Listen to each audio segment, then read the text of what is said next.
Round 7 of the Formula 1 calendar is upon us as the circus returns to Europe for the Emilia Romagna Grand Prix, with teams supposedly bringing big upgrades and McLaren hot off of Lando Norris's first Formula 1 win. We'll have to see how the race unfolds. But after the 2023 race was cancelled due to flooding in the area, what can we expect this year? I'm Sam Hall, and joining me today is Jon Noble. Welcome. Before we get into it though, let's have a look at the standings going into the weekend. No surprise at all, Max Verstappen is leading the way on 136 points from teammate Sergio Perez. Charles Leclerc is in third with Lando Norris up into fourth after his Miami win. Moving to the Constructors' Championship, and we've got Red Bull leading the way on 239 points from Ferrari, with McLaren third and Mercedes on almost half the points of McLaren in fourth. Two teams are yet to score, with Williams and Sauber both on 0 points. Bit like the UK's Eurovision score from the public. Bit painful, that one. So, Jon, let's get you involved now. And we've only recently had a piece come out from you about the new lightweight halo that Formula One's going to be running. Can you talk us through that? Yeah, I think it's just part of a kind of iteration towards 2026. We've got all new rules revamp. I think, and a lot of designers think, it's the first time in F1 we've had completely new engine regs and new chassis regs at exactly the same time. So, clean sheet of paper. We know what the turbo hybrid setup is: 50% power ICE, 50% from battery. Lots of controversy over that. We've heard stories about the active aero. But one of the concepts that the FI and F1 are pushing for is lighter cars. Car weight's gone up and up and up and up. Drivers don't like it. Puts the tyres under stress. Doesn't really help the racing. So they want to bring the cars smaller, make them lighter. There were initial ambitions to reduce it maybe by 50 kilos, but I think that's going to be quite tough to hit, because they've already abandoned the potential return to 16-inch tyres. So that's not happening. But this is a little step. So the FI have opened a tender for a lightweight halo. Currently it's around 7 kilos. They want it to bring down to minimum of 6, basically. So it could be up to 1 kilo lighter. It's not much, but in the world of Formula One, where marginal gains count for everything, 1 kilo can make a difference. Because you find, 15 areas of a car where you can reduce it by a kilo, that makes a difference. And obviously that would have safety questions around it, because obviously it is the weight it is because it needs to be. Do you expect that this is something that they'll be able to get through, or is it sort of really just a bit of a dream for them at the moment? No, I think there's a very, very strict, not necessarily crash tests, but strength tests. Let's put it like that. It's been laid out in the document. So it's going to have to withstand the same forces as now. The FI wouldn't compromise. There'd be absolutely no question the FI would ever compromise safety in the quest to reduce weight. So I think it's just to look at can as technology has moved on, as understanding of materials and components and the design and what's needed, can we pull a kilo off it and not compromise safety? So I think it's the right step. And I think if there's any suggestion that safety would suffer as a result of this, it wouldn't go ahead. Now we are well into upgrade season, and we saw this with McLaren in Miami especially. Ferrari seemed to be the next team to be upping their game, and we got the first look at the significantly altered car when the team used a filming day at Fiorano this week. There are 8 key upgrades, so Jon, what did we see, and did it look improved? Yeah, it is different. Obviously they've taken I think we've seen this with McLaren in particular, that as teams have shifted towards the Red Bull concept, kind of side pods and floor and how everything interacts and outwash, there's kind of these iterations of design, and you take little steps. We saw McLaren do those kind of the overcut side pods. Red Bull went in that direction, and we've seen kind of shifts by Ferrari as well. I think everything's kind of moving towards what Red Bull have done, primarily not because Red Bull have done it, just because I think that's the way development goes. That teams find answers, find solutions, work out what works. And it is a step. And I don't think, I think people think that the Red Bull are, miles clear and it's 0.6 and they're happily cruising. But I don't think it is like that. And I don't think Ferrari have a belief that they can find, half a second and they'll leap 3 tenths in front. But it's about chipping away. And Fred Vasseur has been absolutely adamant all year. If we can put Red Bull under pressure, then that's the game changer. And I think that's exactly what we saw in Miami. It was probably the first proper race this year on pace where Red Bull was under pressure from behind. Verstappen made that mistake, went across the bollard, damaged his floor, and it turned the race, and Lando Norris came out and won. You've taken me on to two things there.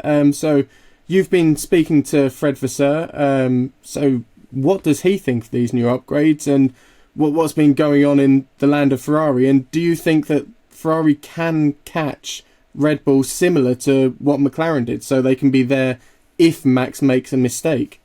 Yeah, I spoke to Fred recently. It was more a kind of a reflection on the start of the season, kind of what's he changed inside Ferrari. I think sometimes you get this disconnect between a car makes progress on track, but the team's exactly the same, and so just the team looks better just because the designers have come up with a better car.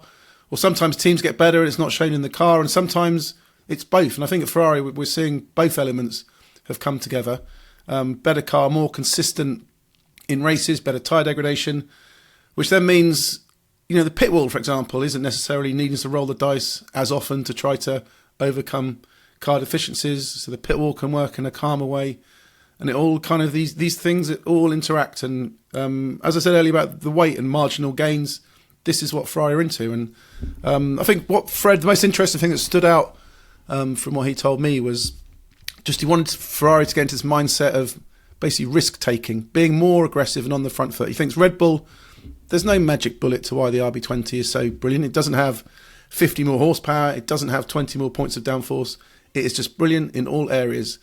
So if you're Ferrari, if your ride height's 2 millimeters higher because you want to play it safe with the plank, if you run your engine 5% down on power because you worry about reliability, if you run your wing levels, 2 degrees higher because the drivers are more comfortable, all these little things, you have a really easy weekend and things are nice and smooth and nothing's under stress, but your full temp's off.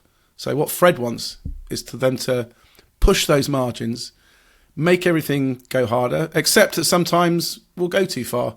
We'll potentially make a mistake and get it wrong. But by finding those, if you can find 3 tenths of that 4 tenths gap to Red Bull, then suddenly Red Bull are looking over their shoulder. They're the ones then suddenly, they aren't easily making strategy decisions. They get forced into corners. And what Fred wants says then, you force them into mistakes, and that's what they can capitalise on.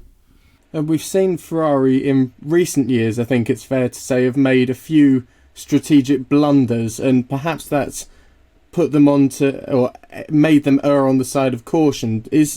From what you're saying, is Fred trying to undo that almost and go, look, you know what you're doing, you can do it, so do it? Yeah, he doesn't want to talk. He won't criticise the past, and he says, what happened before he can't judge because he wasn't there. But I think he is right where he says when you have a uncompetitive car and you lose a race, whatever strategy you're on is wrong. Basically, it looks like you've done the wrong thing.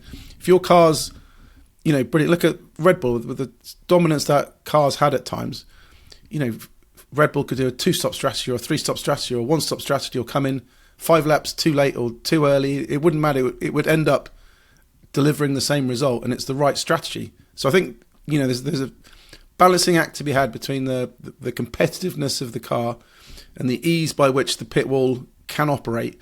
And I think what Fred's done on the pit wall is clearer lines of communications, a decision-making process that works, and the ability of people to be happy to put their hand up and say, right, plan B, we're going 2-stop now, and we're going on. And they've now got more confidence in the car that the tyres can look after themselves, and it isn't going to be switch onto the hard tyre and it's game over. Now there's a confidence and a belief that the strategy can complement the progress they've made with the chassis. So talking of teams that could beat Red Bull on a day, to going to one that has beaten Red Bull lately, McLaren, and their morale-boosting Miami win.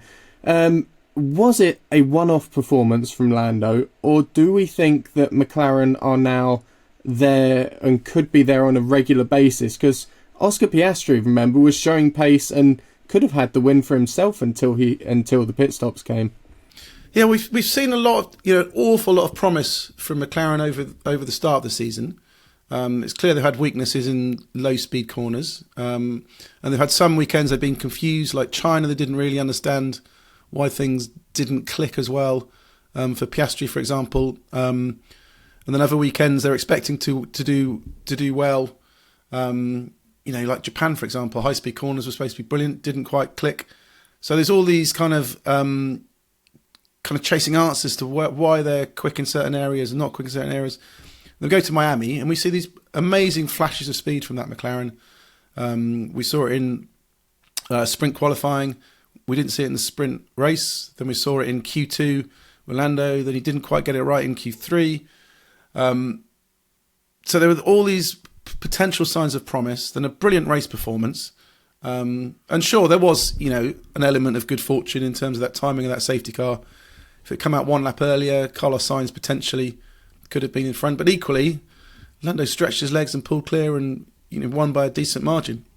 So that car is quick. It was interestingly quick in the low-speed corners in Miami. So they kind of changed their setup approach to not be so quick in high speed, maybe compromise that a bit to cure this low-speed thing. So I'm really interested to see how Imola turns out, because we've got the upgraded McLaren on both cars on a proper weekend that's not a sprint weekend. So we will see much more of its potential, because we've got a lot more practice to, for them to dial it in, and we can read the data and work things out. We've got the Ferrari upgrades, Red Bull apparently bringing some new stuff. So I think this will be a defining race for the kind of the taste of the season we've got coming up. I think if we can have a close fight at the front, Max can still win it. But if it's a close fight and is up against it, then I think that will be the tail of the season. Equally, I think if Red Bull turn up here and are as dominant as they've been at some of the earlier races, then I think it's going to be a hard task for anyone to claw them in. I think you've just answered my next question, really, with saying that Max will still win it, because Zach Brown came out with an all-timer quote, I think it's fair to say, this week, saying Lando can beat Max in a straight fight. Are we going to see that straight fight this weekend? And could Lando come out on top, or, as you've alluded to already, is Max just going to win it? No, well, I think that's the uncertainty, and I think this is one of the great things about Formula One, is that the cars do change, and there are upgrades and developments that change it, and different car characteristics, and the high speed versus low speed, and the tactics. But I think what we're seeing is a confident Lando, who's got clear speed in that car. He'll be boosted by the fact that win has happened. That's no longer this kind of big thing hanging over him. A McLaren that they clearly understand what makes a modern ground effect car competitive. The package is working. They can unlock it. They've got a full weekend to get on top of it. So I think, absolutely no reason why Lando can't push Max this weekend. I'm just intrigued to see what the relative performance of those two cars are. And looking to another younger driver, actually, Kimi Antonelli. He needs a special dispensation that has been applied for to race in Formula One for his super licence, because, of course, he is too young currently to compete in Formula One. Max Verstappen has been particularly vocal that he isn't a fan of the system, which I think people have to remember. The current system was brought in to ensure that drivers as young as he was when he started couldn't compete because they're viewed as too young. Should the system be given a rethink? And should a dispensation be granted? Because Colton Herta, just because he didn't have enough points, couldn't get a dispensation the other year. I think you need a system in place, just because I think otherwise you'll always get someone chasing an age younger and younger and younger. And Formula One is the pinnacle. The cars are difficult. They're fast. And you don't want inexperienced people just jumping straight into Formula One without having had a lot of racing in other categories and understanding the big picture. I think the pitch at the moment is probably right, but equally, as the Herta situation shows, I think you will always have times where drivers are unlucky in not getting certain points in some championships, or others that are on the top of the curve, or they're 1 month ahead of themselves, or some little thing. So, but if you start making exceptions, then you end up with no system at all anyway. So I think you've got to have a structure.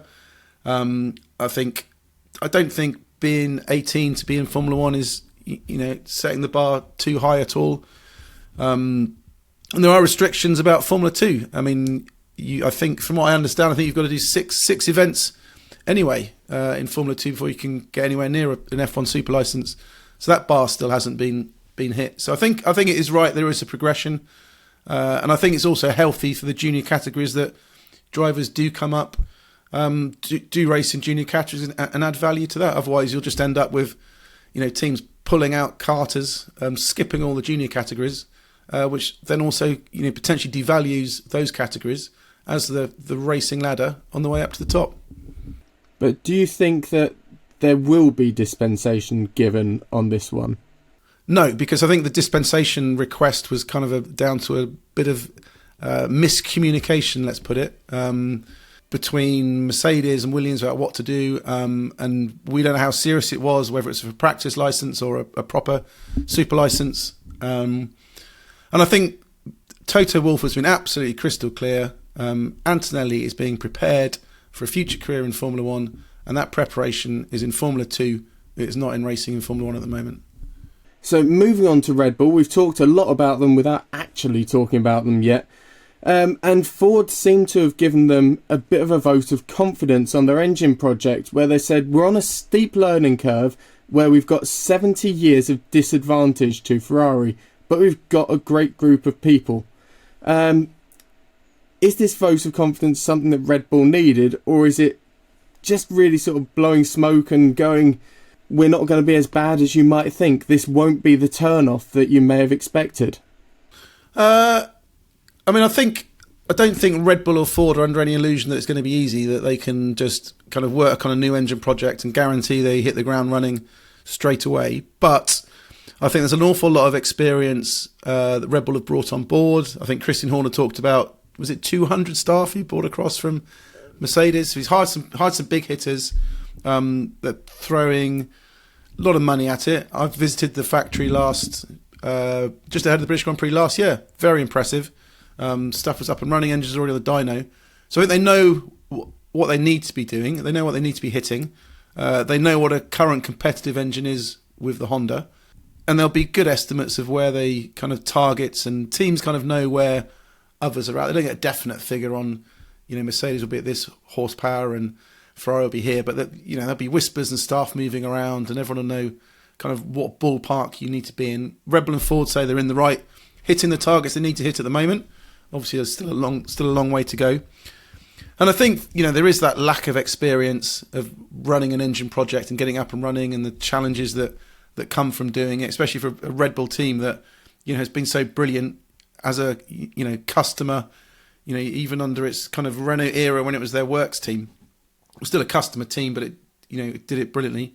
And it is harder when you've got your own power unit to sort, and there's potentially more compromises and just a different approach of doing it. But I think not having to be distracted as Honda are, or Mercedes and Ferrari, just on current production, any kind of reliability tweaks and all those aspects of the current power units will potentially be a little bit, as it is for chassis people. When a team switches off development of a current car, everybody's focusing on the next car. That is an advantage. No matter how few staff you've got sticking on the current car, it's still those people aren't focused on the future. They're worried about now. So I think there will be marginal gains, but I think it's still hard to predict which is the better scenario to be in right now. So what we say is it might not be the problem, shall we say, that people might have expected, and Red Bull might not drop off. They might still be dominant for the next 120 years or something like that. But moving on from the problems that would cause my mind, Alex Albon and Williams have been, or Alex Albon in particular, has been vocal about Williams not hitting the mark so far with a lack of upgrades, spare parts, and yes, spare chassis. They need them quite often. What do Williams need to do to get off the ground points-wise? Because they're only one of two teams yet to score. Yes, interesting. I think there's two aspects to Williams' season. First, there's the very public issue of the crashes. They came into the year, on the back foot with production. Were quite late on some things, which then shifted back that spare car. So when they had these crashes early on, it meant more effort was going into creating current parts rather than working on developments. So everything was just kind of this spiral of, not chaos, but I think just spiral of bad luck just kept them treading water rather than moving forwards and getting upgrades on the car and pushing on forwards. It was just trying to keep up with everything that was happening. I mean, that's just misfortune and bad luck and circumstance and nothing they could have prepared for. So there's that aspect which hasn't helped them. But equally, I think it's a season where, they deliberately changed the concept of the car. They've gone away from this car that was brilliant on some tracks, super slippery.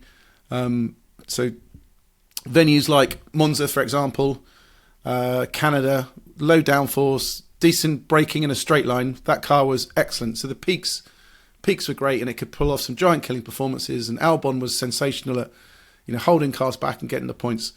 This year, much wider operating window that's better across all tracks. But that means then your peaks aren't as high. So you've made progress across everywhere, but you no longer have your giant killing opportunities. So I think it's just a case now they need to get into this process of just bringing the improvements to the car. I think they've got floor upgrades, new parts coming this weekend. And I think they're just in a world of chipping away. But I think as an F1 team, I don't think you can throw everything and decide, right, we'll have a super slippery car that's fantastic at braking a straight line and we'll target points just in Montreal and Monza. You need a much broader operating window to score those points and move forward consistently, even if there's some downsides to it. And I think, Williams will get there. It's just taken them a bit longer to kind of get to where they hope to be.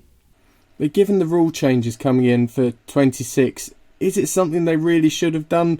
Or should they have stuck for a couple of years going, yes, we'll have our weaker weekends, but then we'll have the really strong weekends? Because you look at the teams that are now locking out the points, sort of 4 teams and Hulkenberg being in there seemingly every weekend. There's a lot of teams that are strong across the board rather than that are very strong at a set track. Surely Williams would have been better placed to go, we'll pick up the points at these tracks, but not these ones for the next year and a bit. No, so I think that would have been a bigger disaster, because the way the field has compressed, basically you've got this top 5 teams have pulled clear. I'll be maybe nudging closer to kind of Aston, Mercedes at the back of those top 5. But if you were Williams now and you had a car that was only quick at Montreal and Monza, you are reliant on some of the top 5 teams not performing there to get any points. So then you risked not being able to score at 21 venues and potentially being in the mix at 2 or 3, which if they didn't happen, there's no guarantee now when it happens, you would have ended up with 0 for the season. So I think you have to have a car that can perform in as many places as possible, rather than just having your kind of one moment in the sun and just hoping and throwing it all in. We'll have to agree to disagree, I think, on that one. And I'll bow to you because your knowledge is far greater than mine. I'll concede that one.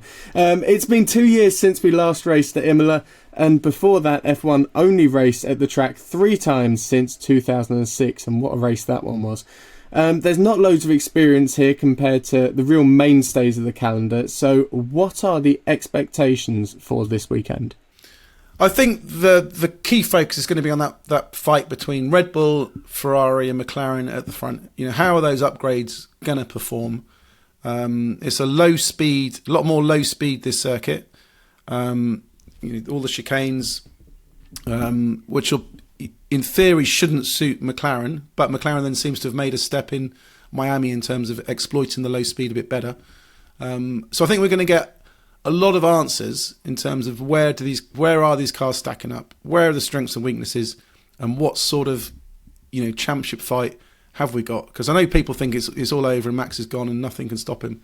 But I think if we can get a sniff of a fight this weekend, and if somehow Ferrari or McLaren can get ahead, cause Red Bull some trouble, snatch a win, then I think it's properly game on for the season, and we're into a more standard kind of development race. And something that'd be fantastic. Imagine those 3 teams all, going at it each race. Hey, give me some excitement, John. Could we I try my hardest. Could we see McLaren and Ferrari really taking it to Red Bull this weekend? I mean, there's absolutely no reason why not, because in Miami, Max was under pressure. He wasn't pulling clear as he had been in, China, for example, the sprint race. No one was going to stop. He could have started at the back, got a cup of tea after the first lap, come through and still probably won, because the advantage the Red Bull had there was, extreme. But Miami was a different story, and I think there are some elements of that Red Bull that aren't perfect. If it doesn't get into the right sweet spot, they can struggle.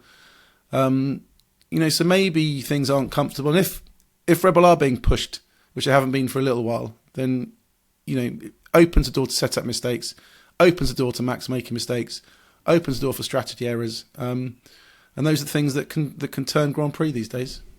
Errors and strategy. I asked you to make me excited, and yes, I am now excited for that race.